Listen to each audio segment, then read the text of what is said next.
Welcome to spiritual ज्ञान, एक ऐसा पवित्र मंच जहां भक्ति, श्रद्धा और आध्यात्मिकता का संगम होता है।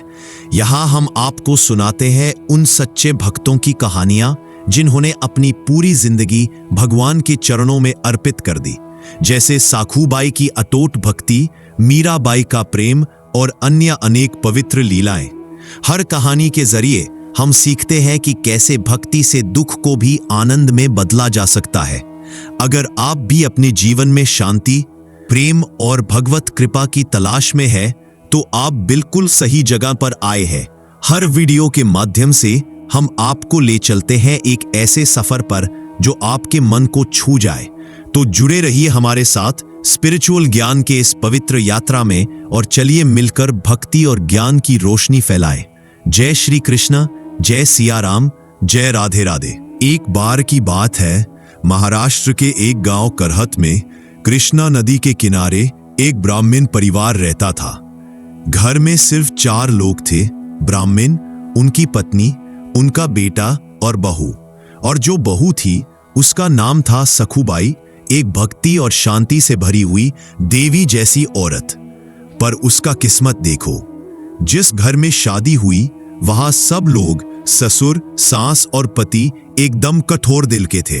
मतलब तीनों ऐसे जैसे एक ही संस्कार के। सास तो तब तक चैन से नहीं बैठती थी जब तक सखूबाई को 2-3 थप्पड़ ना मार ले, बाल ना खींच ले और 100 गालियां न दे दे। रात को जब तक पैर दबा के 2-3 लात ना मार ले, तब तक उसे नींद नहीं आती थी। और पति जैसे माँ बाप वैसा ही बेटा। थोड़ा सा भी सखूबाई ने कुछ कह दिया तो 4 और गालियां और थप्पड़ मिलते। लेकिन साखूबाई एकदम शांत, भक्ति में लीन, किसी से कभी शिकायत नहीं की। ना कभी सास से नफरत, ना पति से, ना ससुर से। दिन भर सबका काम करती, पानी भरना, कपड़े धोना, खाना बनाना, बर्तन साफ करना, और जो बच जाए वही खुद खाना। और जब भगवान का नाम लेके प्रसादम खाना चाहती तो सास उस वक्त भी गलियां देती। पर साखूबाई ने कभी एक कठोर शब्द भी नहीं बोला, किसी से कुछ नहीं कहा। भगवान के चिंतन में ही पूरी तरह डूबी रहती थी। 1 घंटा भी कोई ऐसे कंडीशन में रहे तो जिंदगी भर भगवान से गिला करे। लेकिन साखूबाई ना कभी कंप्लेन, ना कभी द्वेष, सिर्फ प्रार्थना। हे कृष्णा, सब कुछ तेरा दिया है, तेरी मर्जी में ही मेरा सुख है। लेकिन साखूबाई एकदम शांत, भक्ति में लीन, किसी से कभी शिकायत नहीं की। ना कभी सास से नफरत, ना पति से, ना ससुर से। दिन भर सबका काम करती, पानी भरना, कपड़े धोना, खाना बनाना, बर्तन साफ करना, और जो बच जाए वही खुद खाना। और जब भगवान का नाम लेके प्रसादम खाना चाहती तो सास उस वक्त भी गलियां देती। पर साखूबाई ने कभी एक कठोर शब्द भी नहीं बोला, किसी से कुछ नहीं कहा। भगवान के चिंतन में ही पूरी तरह डूबी रहती थी। 1 घंटा भी कोई ऐसे कंडीशन में रहे तो जिंदगी भर भगवान से गिला करे। लेकिन साखूबाई ना कभी कंप्लेन, ना कभी द्वेष, सिर्फ प्रार्थना। हे कृष्ण, सब कुछ तेरा दिया है, तेरी मर्जी में ही मेरा सुख है। एक दिन क्या हुआ, गांव से पंडोहरपुर के लिए भक्तों की मंडली जा रही थी। भजन, कीर्तन, मृदंग, ताल सब कुछ लेके। सखूबाई का मन टूट गया। सोचा, मेरे प्रभु का इतना बड़ा उत्सव है और मैं कैसे ना जाऊं। पर घर में किसी को बोलती तो फिर पिटाई होती। तो एक दिन घड़ा लेके पानी भरने जाने का बहाना बनाया और कृष्ण नदी के किनारे से सीधा मंडली में शामिल हो गई। जब पड़ोसी ने देखा तो तुरंत जाके सास को बता दिया, तेरी बहू तो भाग गई संतों के साथ। बस फिर क्या, ससुर, पति और सास तीनों ने मिलकर डंडे उठाए और भाग के मंडली में पहुंच गए। वहां सखूबाई भक्तों के साथ नाम जपते हुए नाच रही थी। तीनों ने उसे बीच में से घसीट के निकाला, रास्ते भर गालियां देते हुए घर लाके बांध दिया। बोला, अब 2 हफ्ते इसे ना रोटी मिलेगी, ना पानी, और हर दिन पिटाई मिलेगी, तब समझ में आएगा। सखूबाई की टांगे बांध के खंबे से बांध दिया। रस्सी इतनी टाइट थी कि चमड़ी के अंदर चली गई।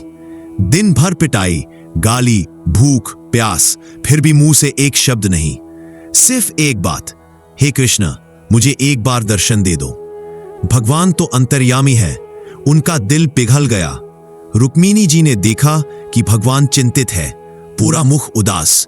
पूछा, प्रभु क्या हुआ? तो भगवान बोले, एक मेरी भक्त सखुबाई इतना कष्ट सह रही है, मुझे बुला रही है, मैं उसके पास जा रहा हूं। और फिर क्या, प्रभु एक सुंदर नव युवती का रूप लेकर आए। जैसे ही आए सखुबाई से बोले, सखी चल पंदोहरपुर। सखुबाई बोली, मैं तो बंदी हूं। तो उस नव युवती ने उससे छुड़ा दिया और खुद सखुबाई का रूप धारण करके उसकी जगह बंध गई। सखुबाई चल पड़ी पंदोहरपुर कीर्तन करते हुए भक्तों के साथ। और जो असली भगवान थे, जो सखुबाई बन के बैठे थे, उन्होंने उसकी जगह पिटाई खाई, भूख सहा, सब कुछ सहा, बिना कुछ बोले।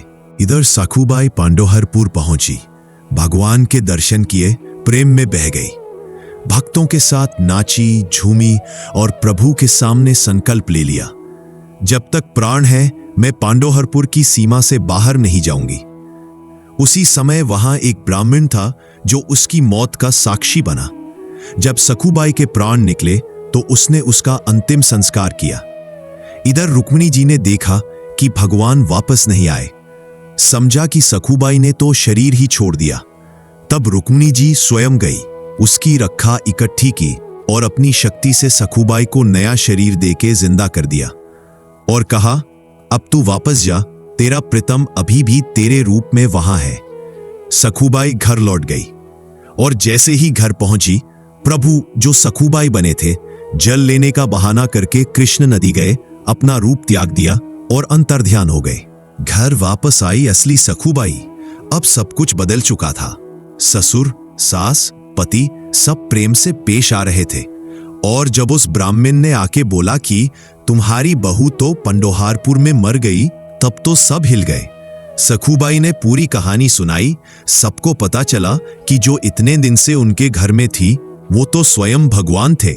सास ससुर पति तीनों गिर गए सखुबाई के चरणों में, माफी मांगी। सखुबाई ने उन्हें भक्ति का उपदेश दिया और तीनों भगवान भजन में लग गए। जीवन के अंतिम में भगवत धाम को प्राप्त हुए। इस कहानी से एक ही सीख मिलती है, अगर भक्त सच्चा हो तो हर दुख के पीछे कोई लीला होती है। भगवान कभी छोड़ते नहीं और जब वक्त आता है तो खुद आके अपने भक्तों के लिए सब कुछ सह लेते हैं। आप सभी का दिल से धन्यवाद जो आपने अंत तक इस पवित्र कहानी को सुना, महसूस किया और अपने मन से जोड़ा। भक्ति का ये मार्ग कभी आसान नहीं होता, लेकिन जब मन में विश्वास हो और हृदय में भगवान का नाम हो तो हर कष्ट भी कृपा बन जाता है। अगर आपको ये कहानी पसंद आई हो तो लाइक जरूर करिएगा, कमेंट में अपने भाव लिखिएगा और स्पिरिचुअल ज्ञान को सब्सक्राइब करके इस भक्ति यात्रा का हिस्सा बनिएगा। हर हफ्ते हम लेकर आते हैं ऐसी ही कहानियां, लीलाएं और सत्संग जो आपके जीवन में शांति और प्रेम का प्रकाश भर दे। घंटी का आइकन दबाना ना भूलें ताकि आप एक भी भक्ति यात्रा चूक ना जाए। चलिए अंत में भगवान से प्रार्थना करते हैं, हे प्रभु हमें आपके चरणों में स्थायी प्रेम और अटूट भक्ति प्रदान करो। जय श्री कृष्ण, जय राधे राधे।